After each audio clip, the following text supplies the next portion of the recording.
All right, let's move away from what's been happening in history to what's happening now. The Democratic Republic of Congo continues to face deepening political and security challenges. The phased withdrawal of the Southern African Development Community mission from the DRC is currently underway in the country right now, raising questions about what comes next for the country's fragile eastern region, where government forces continue to battle armed groups, including the prominent M23. And this conflict has already displaced millions and claimed thousands of lives. But beyond the violence, the DRC is also grappling with persistent socioeconomic hardships from youth unemployment, weak infrastructure, interrupted education, and access to basic services. Well, joining us now is Ambassador Francine Muyumba, who's a former DRC senator. She's a lawyer and past president of the Pan-African Youth Union. She's a well-known voice on youth empowerment, peace building, and continental development. And she joins us now to unpack some of the current issues that her country is facing and what it means for the country's future. Ambassador, always good to talk to you. Thank you so much indeed. Good to have you on the program. Thank you. Thank you to see you again, Peter. So, Ambassador, let's start with your assessment of the situation in the east of the country. Now that this SADC mission is withdrawing, what's your take on these developments? Well, thank you very much first for having me this morning. It's always a pleasure to be on Channel Africa and to also hear my views on what is happening in my country, Democratic Republic of Congo. Starting first, what we need to note is the fact that the country is faced by multiple crises when it comes to armed conflicts and also political instability, as well as humanitarian crisis or emergencies. Now, coming into the issue of SADC, but before that, just to give the overview of what is currently happening, then it can lead us to the issue of SADC withdrawal of its defense forces in the Democratic Republic of Congo. So, as you know, humanitarian side, the situation is really catastrophic, with over 7 million displaced people around the country, and over 4 million, if I'm not mistaken, in the eastern part of the Democratic Republic of Congo, mainly in the North Kivu, and also in South, including the province of Ituri. Now, when we look into these issues and we come back to the SADC issue to answer your question, so that we maybe perhaps come back to the issue later on of other political issues, economic and so on. SADC withdrawing is we consider it, I don't know, in the opinion, it seems as a failure of managing to assist Congo. And you know, as from the beginning, we advised when we were contacted by some leaders, SADC leaders in the region, we advised on how things should be approached, how things should be done. Unfortunately, no one listened to us. And this is really now creating problems today, as you can see. The problem is more political than it seems. The way people look at it as a military issue here. It's more political, and the military deployment supposed to be backed up by political processes when it comes to bringing people together, when it comes to national cohesion, national unity, and try and resolve these political issues on the ground. So this was not done by SADC. And today it's really disappointing to see how the region is failing to find solutions to regional problems, and also including the continent, the African Union. These are matters that the continent need to resolve. These are matters that the continent need to invest in when it comes to finding solutions. And it's very unfortunate to see that the entire world is popping up now, be it Doha, United States, and so on, coming to find solutions to our own problems. And I don't think if they can find better solutions to our problems than ourselves in the continent or in the region. Okay.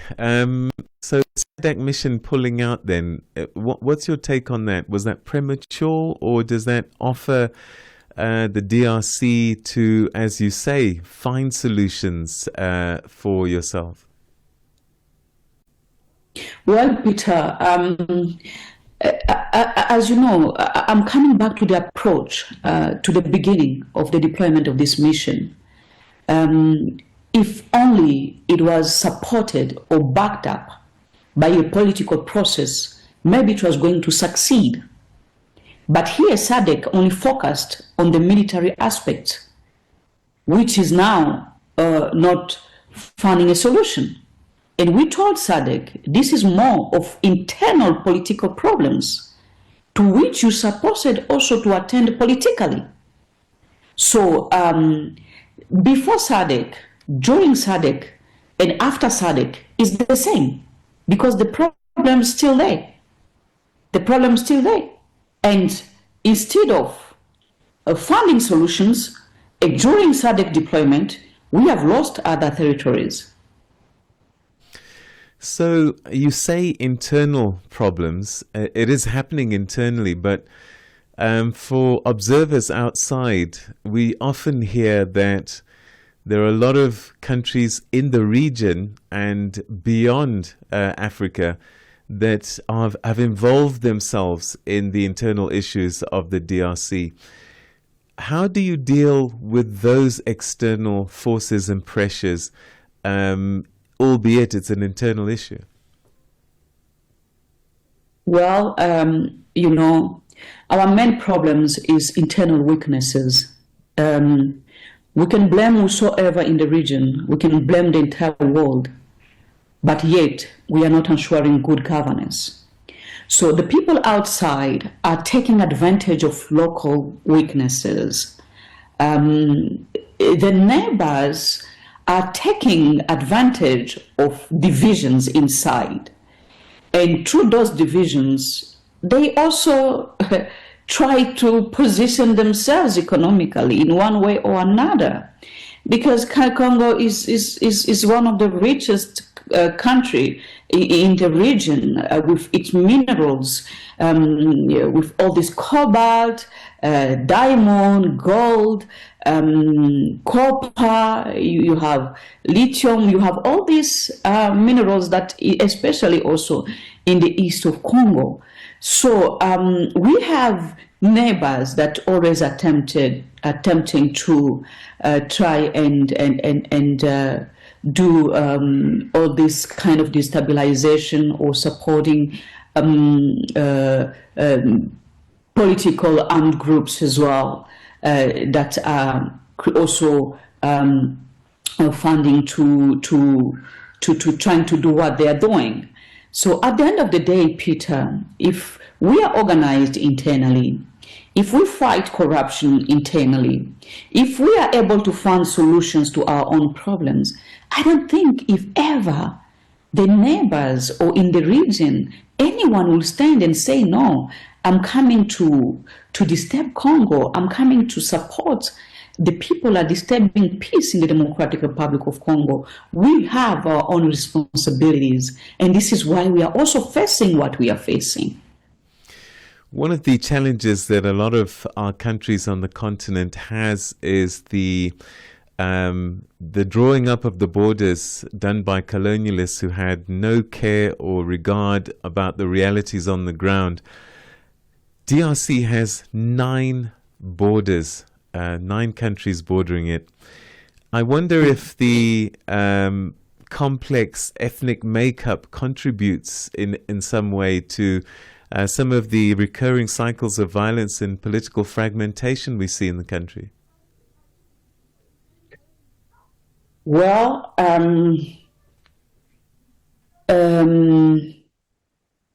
there's also a problem of ethnicity, a serious one, as well as some discrimination against other Congolese, which always create problems. I believe that the only way we can live all in peace is to accepting each other. To accept each other and say that we are all Congolese here, we are to live together without any discrimination, in accordance with our constitution, in accordance with our laws, as it defines who is Congolese and who is not. And no one has the right to define the concept Congolese in his or her own way, except those of definitions of the Constitution, the way the Constitution defines Congolese. And in most cases, the ones who are fueling up these ethnical divisions and discriminations and hate speeches are mostly political elites. When it comes especially the time of elections, that some tend to say, you are Congolese and you are not. And this thing always happens mostly the time of elections as a tool to divide the people and also to use it as a political weapon to succeed by some candidates. And this is really bringing serious problems. And this is why even those fighting in the East, their complaint is that some of them, we are not accepted. For instance, we are not accepted. You don't treat us as Congolese.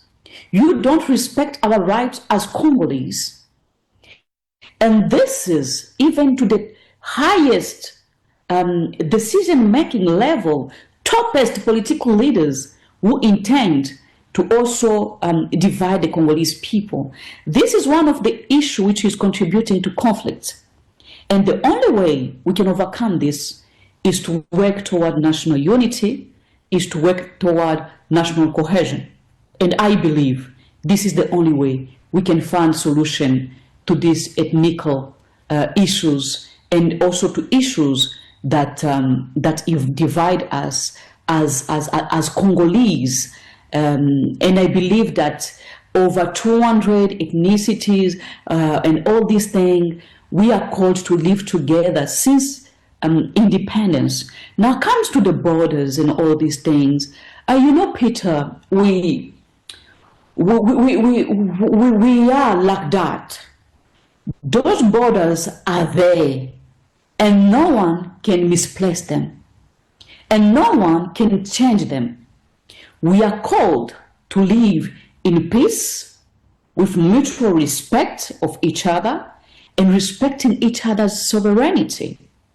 This is capital, and it's the only way we have to do it is us, Congolese, making sure that we lead our country with transparency, we overcome major corruptions and corruption in general, that we ensure good governance, that we reinforce the rule of law. No one should be above the law. But it happens to be that individuals are more powerful in Congo.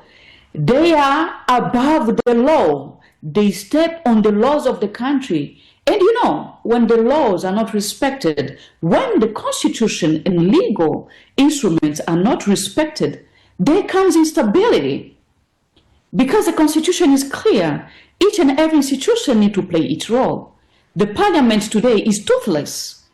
It cannot control the government, the executive bodies, and at the end of the day, when there's violation, continuous violation of constitution, then we have to forget about peace as well. So borders are there, our neighbors, we cannot choose them. They have been there. Borders are already traced. We have to live together in peace, or we will continue having problems. So the only way is try also to work toward regional unity in the eastern part of Congo, to try and overcome issues that divide us, to try and overcome problems that divide us and find a common understanding. And also the people who have been involved in this conflict for the past 30 years need to say once that it's enough. We must stop now. We have to live all in peace, because if Congo develops itself, the neighboring countries will develop.